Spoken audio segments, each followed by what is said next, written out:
प्रकृति में पूरे आदि पुरुष परमात्मा को प्रणाम कर रहे हैं।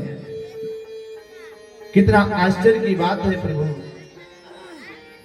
कि आप जब प्राणियों के भीतर और बाहर भी रहते हैं, क्यों माया का पर्दा पड़ा रहता है? लोग माया के पर्दे में क्यों फंसे रहते हैं? जैसे नृत्य वेशधारी अभिनेता को सम्मान जन पहचानता है, पते हैं, वैसे ही सम्मान मनुष्य को आप भी जान सकते हैं। हे प्रभु, मैं जब याद करती हूं आपके परम अनंत उपकार, विषाद भीम को दिए गए विष से आपने हमारी रक्षा की थी। महाअग्नि लक्ष्य गृह में जब दुर्योधन ने हम लोगों को जलाने की कोशिश किया था, तब आपने ही रक्षा किया था। हे पुरुष साध हिडिंब आदि राक्षसों से आक्रमण से भी आपने ही बचाया था।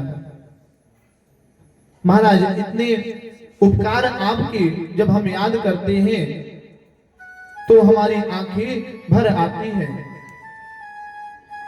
मैया कुंती कहती है कि प्रभु, जब आज सुख का दिन आया है तो आप हमें छोड़ करके जा रहे हैं।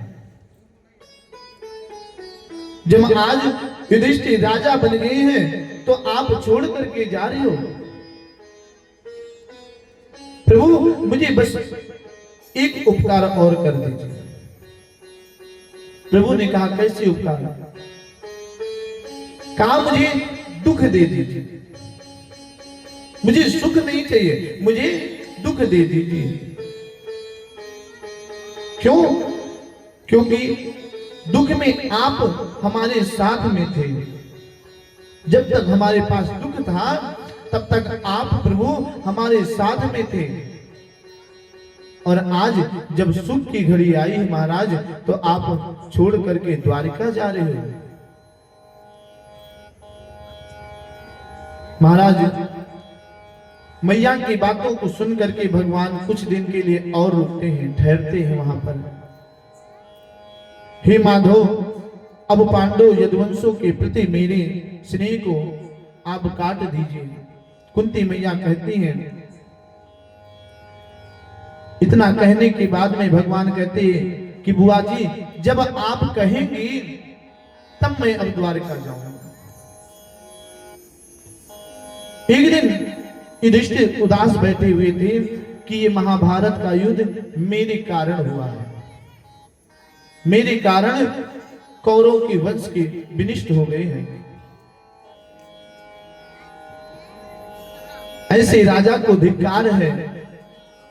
युधिष्ठिर विचार कर रहे थे महाराज।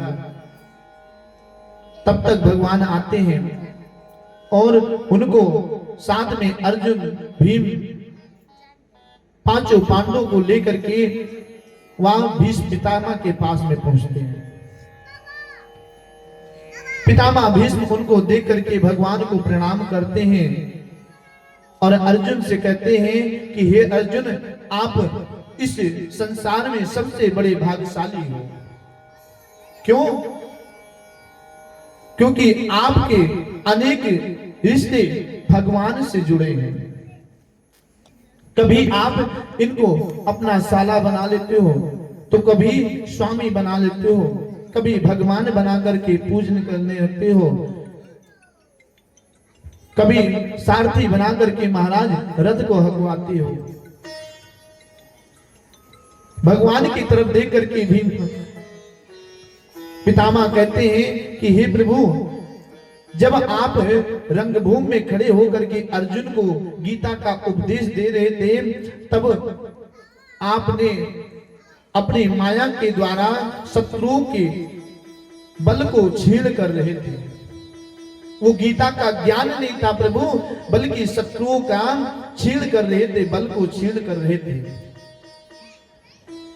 हे मधुर मुस्कान और लाल लाल नेत्रों से सुभेद कमल के समान शरीर कौन, जब मेरी आत्मा निकले तो मैं चाहता हूं कि आप हमारे सामने रहिए।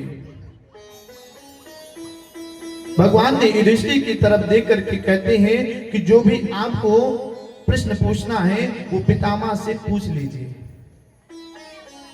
युधिष्ठिर जी पूछते जाते हैं, पितामह भीष्म ने दान धर्म, राजधर्म, मोक्ष धर्म, स्त्रियों का धर्म और भागवत धर्म संक्षेप और विस्तार पूर्वक बतलाते चले गए। शरीर छोड़ने की बेला में पितामह भीष्म भगवान श्री कृष्ण के 11 श्लोकों की स्तुति करते हैं। इति मति रूप कल्पितम विदृष्टम भगवती